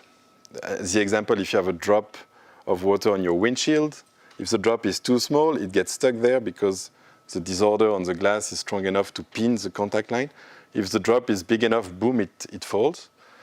It's well known that when you're close to this critical force where it can move, that you have very intermittent avalanche type response. But if you're below this critical force, you don't have that at all. Okay? Here I'm saying that it's very different from depinning, that actually in those glassy systems, as long as you have a pseudo gap, and you must have it if you have long range interaction, in fact, that the entire solid phase must crackle. So the experiments that were showing this sort of plastic rearrangement, I'm claiming that as soon as you have intensive plasticity in the system, that this avalanche must be system spanning. Okay, so that's the argument. So before I extend it to the solid phase, let's look at this sigma c. So you shear the system, and you reach a plateau for the stress-strain relation. And I told you this plateau, you go up and down. Essentially, the idea of the argument is that when you have a pseudo gap, I told you that how much you can go up is much larger than 1 over n. It's unusually large. Which means, and in average, how much you go up and how much you go down have to be equal. So it means that you have to go down by big jumps in average. It's as simple as that, the argument at the end. Right, so I told you that how much you go up, this x mean, it's much larger than 1 over n. How much you go down? So those are the avalanches of many shear transformations. S is the number of discrete events in an avalanche. Each of those discrete events reduces the stress by 1 over n. So this is the number of events in an avalanche divided by n, this drop here. But because how much you drop must be how much you go up in average, and how much you go up is much larger than 1 over n, then it means that S is much larger than 1. In fact, if you work it out, it has to be n to this power of theta. Yes? These averages are time averages, or are they average over events? Well, it's just average. It's just, here I'm just using the fact that you reach a stationary state for the stress. So it's average. Imagine that you strain it for a very long time, Yeah. and then you average on this very long. Because in principle you could go up in one step and then do many little steps down and then go up in one step, right? You could go up in one step and do many. Yes, but for the average, that would still be true, what I'm saying. If you go, I mean, if you go up, Yeah. Every step is. Oh, I see. When you go, I mean, you have to. When you go down, you have to go up before. Okay. Right. All right. So, in some sense, systems that have a pseudo gap are unusually stable. That they you trigger plasticity very rarely. So when you trigger it, it has to be large. So that does not surprise anyone who has thought about depinning or things like that, because that was at the critical stress. But it turned out that this argument must also be true in the solid phase, as long as you have some finite amount of plasticity. So what I mean by finite amount of plasticity is that, for example, if you look at, sorry, all my slides are cut, but if you're looking at the stress versus the strain, if you go up and down, I mean that in the thermodynamic limit, you still have a finite drop of stress, right? And so in this region, you had a finite amount of plasticity. If you have a finite amount of plasticity, well, this argument goes through, because you don't need that how much you go up and how much you go down are exactly the same. You just need that they are of the same order as n varies. And so it's also going to be true here. The amount of plasticity and the amount of elastic loading are comparable if you have an intensive plasticity. So this argument, again, tells you that in the entire solid phase, if you do have plasticity, those avalanches their mean must grow as a power of n. The only way you can do that is if their length scale has a cutoff, which is the system size. So this states that in those systems, when you have avalanche response, when you have plasticity, then it must be system spanning. And this is this simple argument is actually valid for any glassy system which have a pseudo gap. So you can think about spin glasses with sufficiently long range interaction, electron glasses, hard spheres, I'm going to tell you now, and so on. Any questions? I have one here. What is actually gap? What is the gap? Why do I call it pseudo gap? Yeah, but what quantity shows exhibits a pseudo gap? So it's this. So the quantity that exhibits the pseudo gap is this P of x. So that's the density of shear transformations that are at the distance x in stress to collapse. So it doesn't go linear into zero, it doesn't go close to zero. So one case that could have, that you cannot exclude with this argument, is that you would have a hard gap. and then the system would show no plasticity at all. And that would be fine with this argument. It would just say there is nothing. But if there is intensive plasticity going on, then this argument shows that it must be by system spanning events. It's a combination of plasticity and long range. Yes, so it's very important. So in all those systems, it's a long-range interaction that leads to the pseudo-gap behavior. And is there dissipation in the kernel, like the Shelby or the other one? Like the stress is conserved? Ah. Because you have a scalar stress?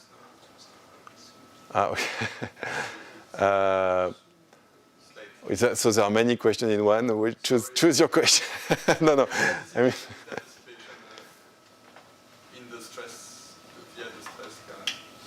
Okay, so there are several. I mean, one aspect is that it's true that G should be a tensor quantity, all right? But in this argument, it was just scaling, it would not matter. Now, I don't think it's your question, but maybe it's interesting that some people who model the yielding transition with simple automaton dynamical model like those, if they put scalar propagator or a tensorial one, they seem to find the same scaling behavior. But for this argument, it's clear that it doesn't matter. It's just, I mean, that the tensorial nature is not going to change anything. It's just the scale at which you can trigger something. But that was just one part. You had another. Yeah, my question was more or less like what you call plasticity is all the rearrangements that you're talking about here are like plasticity. Yeah, I mean, I would call it plasticity, and then this is some elastic branch where you have no plasticity, and then you have this plastic event, right, where you drop. In this numerics, it's done at fixed strain. So the stress is dropping. You can also do those numerics at fixed stress, at increasing stress, and then but at some point, boom, you have avalanches that never stops. But you can do both in the solid. Yes. And the finite system would have a little gap. Oh yeah. Well, yeah, exactly. So the little gap it has is this typical value. So when This is. when people I don't know, put carbon into iron or something, is it like making it finite and creating a gap, something like that? I am Okay, so are you bringing me to crystals? Because I could. I mean, but I think it should hold there too. Because what happens in crystals is that you have dislocations, but they are entangled. Actually, what would play the role of X, I mean, if you shear a system like that, it's seen that you have avalanche type response in systems of dislocation. And you can think about a dislocation that will have a weak region that you can also define this X. That corresponds to motion of dislocations that were entangled, but if the stress becomes larger than some threshold, one can start to move. And the kernel is just the same. The motion of a dislocation is the same kernel that I discussed. So then I think all these same arguments should go through. And when they put things that will really stop these dislocations, I don't know when they.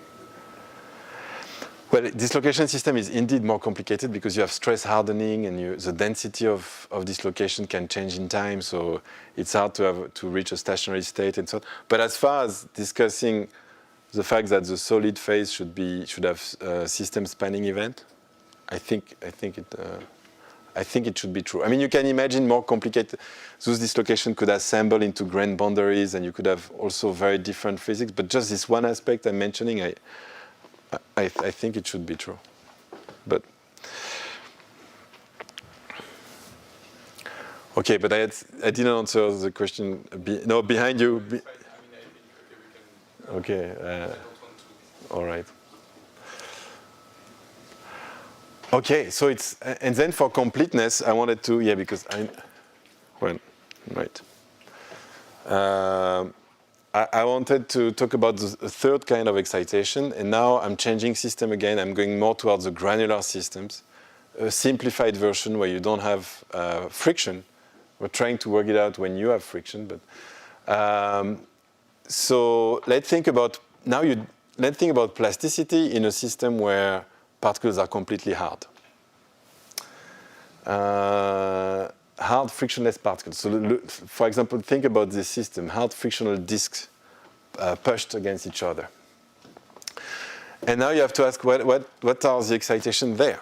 And so the one way to think about it is think about the system confined at some pressure, and then again you put a shear stress on it. So for example, the force along here was initially equal to the force along here, but now you're going to add this mu and grow it from 0.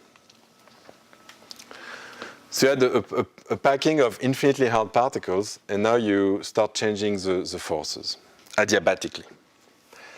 Initially, the system is not going to move strictly because particles are infinitely hard.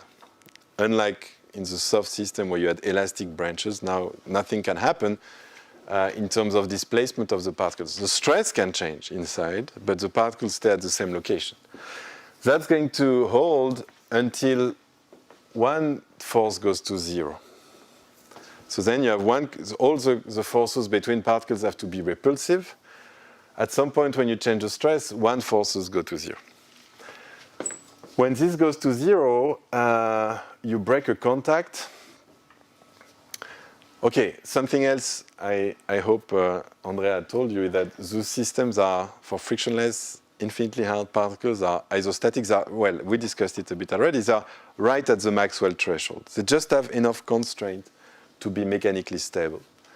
So in this geometry, if one contact force goes goes to 0, and one contact open, suddenly you have 1 degree of freedom in the system.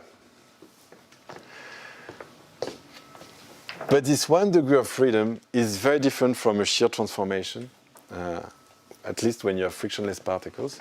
And that's because elasticity at this Maxwell threshold is critical, as we discussed. So this one contact open, you have one mode that goes to 0. You have one constraint that's removed. It means that you have one floppy mode in the system. This one floppy mode is completely extended in the system. So that's very different, again, from a shear transformation that would be polar law decaying. And that comes from the fact that the system is critical as far as its elasticity is concerned. You can actually give argument as to why it has to be extended, but let's assume it now. So you push this contact, you stress the system, one force went to 0, suddenly this contact wants to open, it's moving all the particles around. And that's this blue displacement field that you see here. Okay? So actually, those are the excitation I'm talking about. It's rupturing one contact, and actually, you're going to move until you create a new contact elsewhere. So this excitation is really a sort of change, removing one contact somewhere and adding it elsewhere. So it's, again, a discrete excitation because it's a finite, well-defined amount of displacement you have to do that.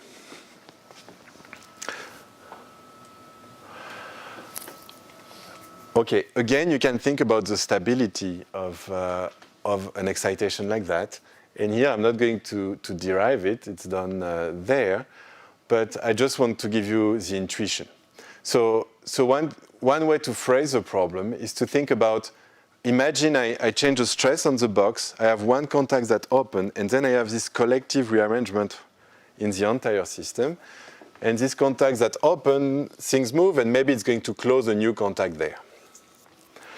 When this new contact closes, the system can be stable, or in this new configuration, there can still be negative forces, and then you would again trigger some kind of more and more rearrangement, and you can have avalanche type response.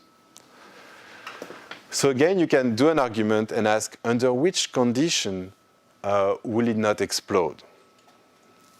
One contact opening and closing will not trigger, an immense number of new contacts opening and closing. So the two things that are important ends up being the distribution of forces and the distribution of gaps between particles. So I think I'm not going to derive, but I'm going to tell you intuitively why it's like that. If you have many weak forces in your system, it's clear that it's going to be more fragile. Because when you have an excitation like that, you shift things around. If you had many contacts that were at very small forces, it's likely that they will open in turn. So again, to be stable, you would like to have a pseudo gap in the distribution of forces. You don't want to have that many forces that are about to yield. And the other aspect that plays a role is the distribution of gaps. And here, again, if the gaps are all too big, it means that when one contact opens, it's going to be hard to make a new contact, so you will move everything a lot. If you move everything a lot, it's more likely that it would lead to instabilities later on. Okay, you can work it out quantitatively, but that's... so at the end, what you get is... Let's assume that the distribution function of those gaps has a power law behavior, and the distribution of forces has also a power law behavior. I introduce an exponent theta e here, which disappeared. What you get, with respect qualitatively what I told you, is a relationship between those two exponents. Okay? So it's very similar to the shear transformation discussion. You think about stability of discrete excitation, and you get a relationship between exponents. Before we had just one exponent, now we have two. Now you can check numerically, and that's what Edan Lerner did. You can check what is the value of gamma and what is the value of theta e. And what you find is that this inequality in packings appears to be saturated. So once again, there is a pseudo gap in the force distribution. You don't have that many forces that are weak, and you do it in such a way that the system is stable, but barely so. All right, so that's an observation. Actually, in this case, you can prove that this inequality, even in finite dimension, you can prove that this inequality must be saturated. So you can prove this marginality. And in fact, this proof is really due to the fact that even in finite dimension, I have effectively what is an infinite range interaction. And that comes from the fact that those excitations, if I open a contact and close one, are completely extended in the entire system. In fact, the argument we give to prove that this inequality is saturated also holds for mean field spin glasses, for example, at 0 temperature.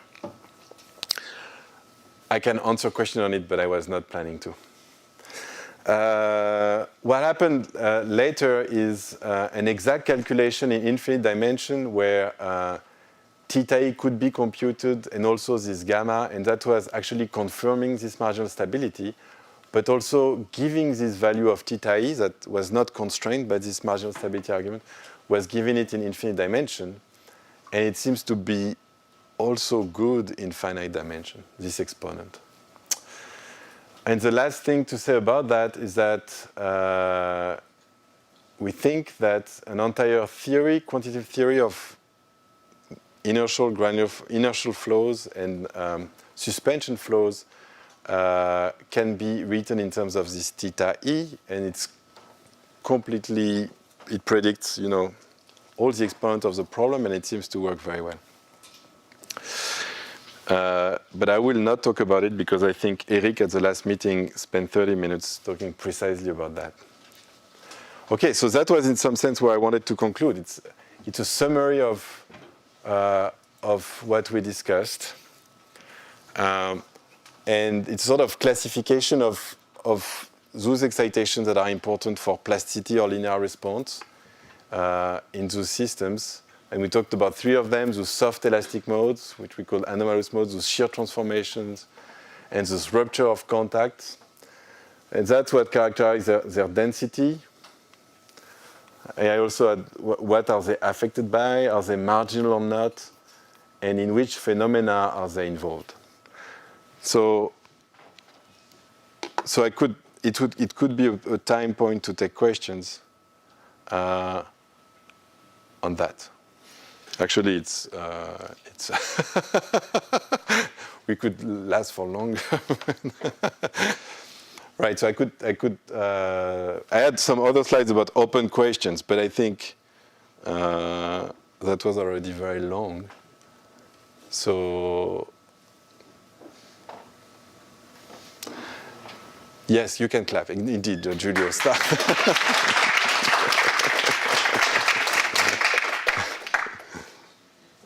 think we still have time for some questions. If someone wants to ask about what are the open questions.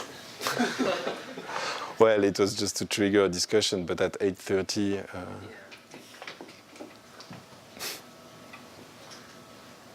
There's pizza if you like energy. Oh, yeah, yes. So this point 41 is exactly the P of F that Francisco has calculated analytically. This theta I, yes. The point is supposed to be point 42, like not a rational number. Yeah. This is related weekly like this, or is there another to the theta of the P of X? Oh, sorry, yeah. So we choose those two thetas as notation, and that was a poor choice. But before, yeah, so no, it's not related. We called it theta, but it's, yeah, so that's why I like it to call it theta I and the other theta. So they are unrelated. They are unrelated, and our way of thinking about it, because we have also a theory for the theta, this one, and it's not at all like like the result of a replica and stuff like that. So actually, we can even predict that this theta can depend on the system preparation. So for example, if you quench very rapidly a mayonnaise as a packing, we predict that theta should be 1/2. But then when you start shearing, we predict that theta should go down and then go up again. And actually, that was observed in Lennard-Jones simulations by others since then. So we think it's true, actually. Yes? For friction, can there be something like that? In the sense that an event, if the system is a bit elastic and you have two blocks, that they are all just about to jump.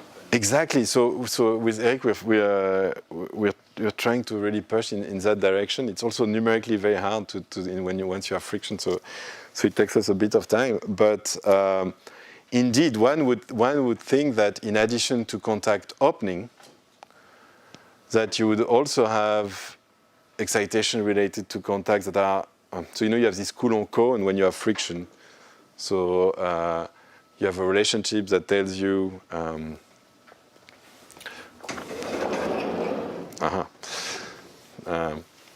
So you have, if you have one contact, now you have a normal force.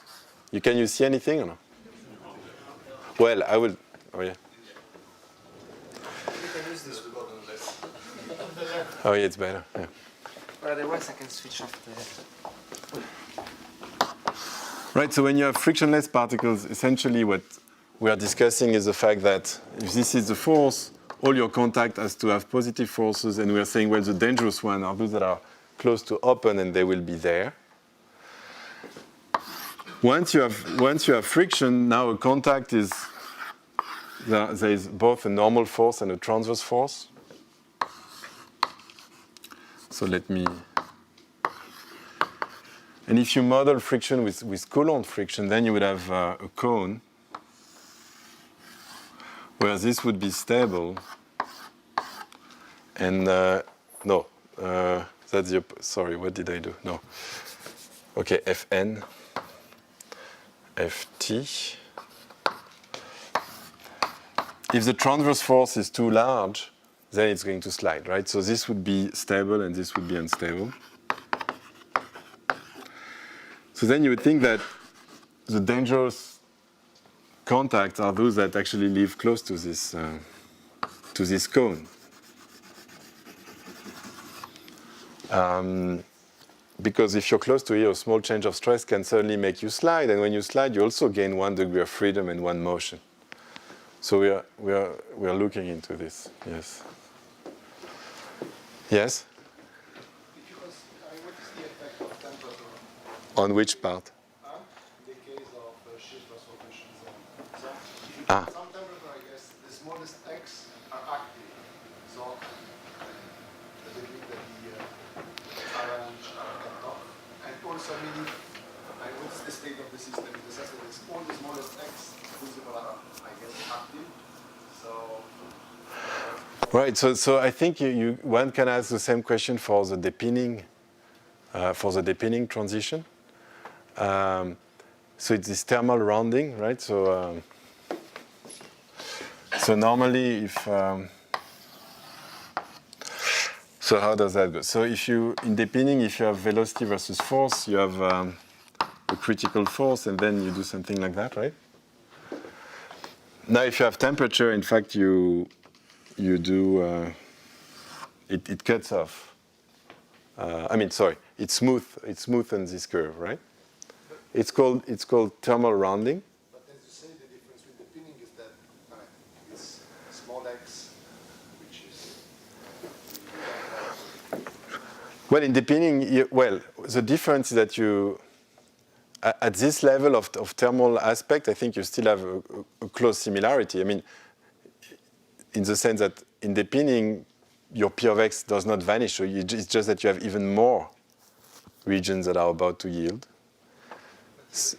In electron and spin glasses, then the density of state, instead of going to zero, you'll get rounding off because of temperature. Yeah. And it's, I think, goes linear in temperature, the finite dose at the. Exactly. Yeah. Right. Okay. So those are two. Yeah, it's true. But let me. Right. So one way to think about that is that indeed you okay. So I think this thermal rounding would also be there when you have stress versus strain rate. The fact that you have a pseudo gap, well, it just means that for the amorphous solid case, you have less thermally activated event. For the depinning case, you have more because P of x does not vanish in zero. But in both cases, you will have some. But the scale at which thermal rounding, I mean, the sort of Power law may depend on that. You're right.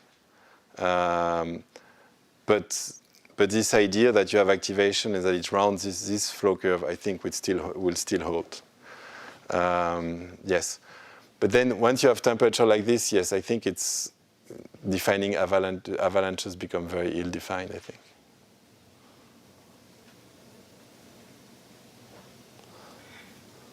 Yes. Isn't there another, one way you were talking about getting an avalanche by having a shear transformation here, trigger one over here, Yeah. long-range elasticity. But if you have a shear transformation here, could it reset X nearby so that now there's an X? It's going. Zero, and then that could, it's a local thing because it's a Yeah. Well. So in fact. The fact, so Andrea is saying you have those shear transformations, and it's true they have a far field behavior, but they also have a strong local field. So what's more important? Is it more important that you trigger things in the vicinity or that you trigger things in the far field? And in fact, what you find is that if you're not marginal, if you were marginal, if theta was very close to zero, all length scale would contribute equally. When you're strictly satisfying the bound, then you're more dominated by the local things. So it's interesting that most of the events are local, but still the fact that you have long-range interaction changes this P of x and change the crackling physics. So, yeah. Actually, in the argument, when you prove that when you have infinite range interaction, that you must be marginal, actually what really kills this argument for shear transformation is precisely the fact that you have local rearrangements that play a role.